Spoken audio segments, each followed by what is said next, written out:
Hey, HannahMouse1 here, and welcome to another craft kit video. In this video, we are going to be doing quilling for beginners. Now, I've never done quilling before. Until I saw this craft kit, I'd never even heard of quilling. But from what I can tell, it is an activity where you scroll up pieces of paper and use said pieces of paper to make art. And hey, I don't know what I'm doing. This kit is for beginners. I think I qualify. Hopefully, this can deliver.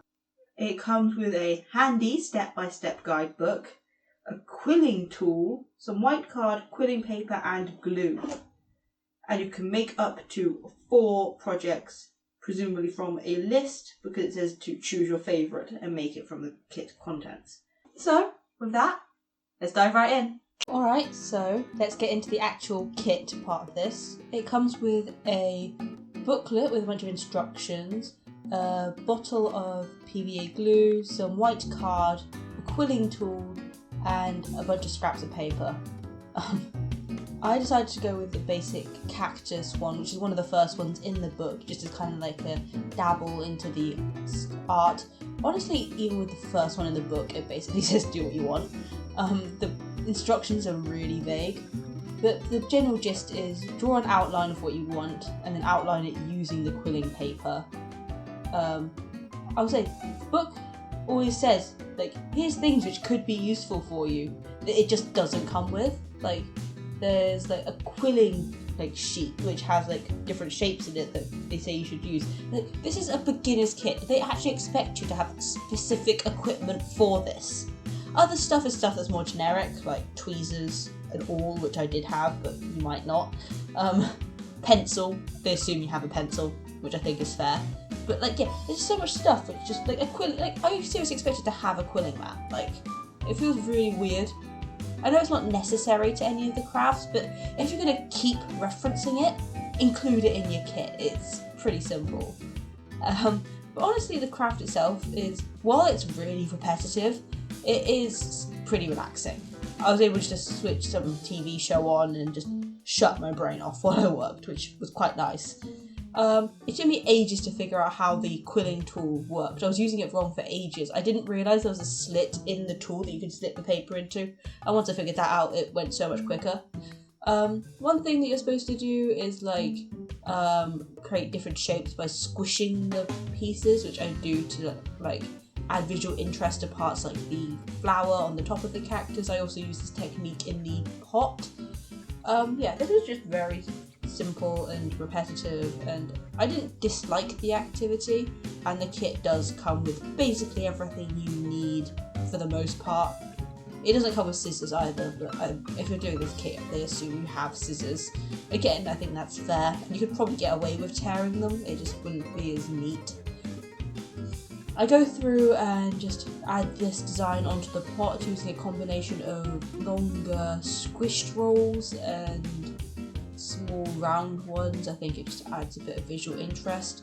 Coming up with different ways to add form to the pieces is actually pretty fun. Ways to make it not look entirely samey. The gradient on the actual cactus part was pretty fun. I don't know. This craft is actually pretty enjoyable. I just don't think, the instruction book was all but useless. I didn't really follow the instructions, because the instructions just basically draw whatever you want, do it however you want. But this is the final piece, and I decided to go on to something a bit more complex. The book was just a variety of different pictures of cacti and flowers, and while I didn't really want to do another one of those, it did give me an idea for what I wanted to do. I'm drawing Isabella from Encanto by Disney, because her main thing are flowers and cacti. So I start by drawing a sketch of her, and then I use pieces of paper just to outline everything again.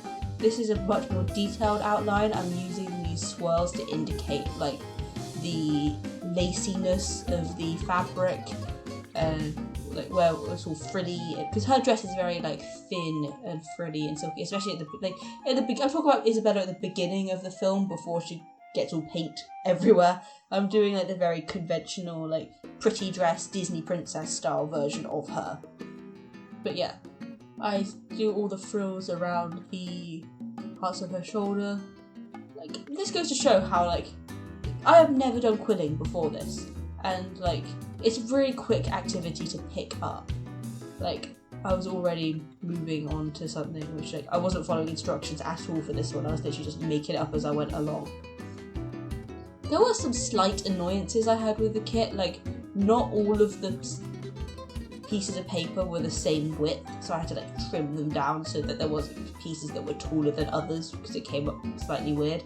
And, like, this isn't really a problem with the kit, it was just, like, what I needed it for. Like, there wasn't a very good skin tone for her. Like, the light one was too light and the dark one was too dark, so I ended up going with this really extreme two-tone shaded look to try and, like, make up for the fact that I didn't have a good skin tone for her, which kinda worked, but it definitely looks a bit odd. I had some fun doing the hair with these more long, like, indicating her longer swirls, whereas, like, her skin with these tiny circular ones, using teardrop shapes for the frills in her, like, sleeve ends, cuffs things, I don't really know what they are, just the lacy bits.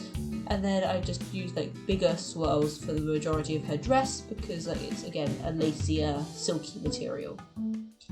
I continue with the two-tone shaded look because I had this really dark purple and lighter purple. Neither one really matches her dress, but I think it gets the point across. Like, yeah, it's a limited colour palette, but you can't really put that on the kit. I'm not using it for something that the kit expected me to use it for. So yeah, I don't think it's a huge problem. I go on to the arms, again with the lighter and darker ones to try and indicate really harsh shadows, which doesn't really make sense because very little of the rest of her has such harsh shadows. With these squeeze bottles, if it stops coming out, which it will very quickly, like, cut it in half and just use what's inside because there is a lot of glue in there that doesn't come out when it gets squeezed. Not the greatest design ever, but again, this isn't on the kit, this is just the design of those bottles. I start adding some, like, foliage around her as though she's making leaves and plants appear around her. Such. At this point I was really enjoying it, having fun with it, and yeah. Then I start adding some 3D elements by having flowers layered up over her. It looks pretty dumb from this camera angle, especially with the light coming top down. This artwork I did notice, like, depending on the angle and where the light in the room is in relation to it, it looks so different and it's really weird. But, like, yeah, from this angle it doesn't look great, but from other angles it does look better. So yeah, overall I think this kit is a pretty good way of getting into it. It does come with everything you need to get started, although there are some things which I wish it did include, like the quilling mat. If you're going to mention it, include it in the kit basically. Apart from that, this is the final piece. I think, considering this is my first time quilling, I did alright, and it does prove that the kit is good at giving you the basics. Apart from that, thanks for watching. I hope you enjoyed this video. Like and subscribe if you did. It lets me know that this is something that you want to see more of. And apart from that, thanks for watching, and I'll see you in the next video. Bye!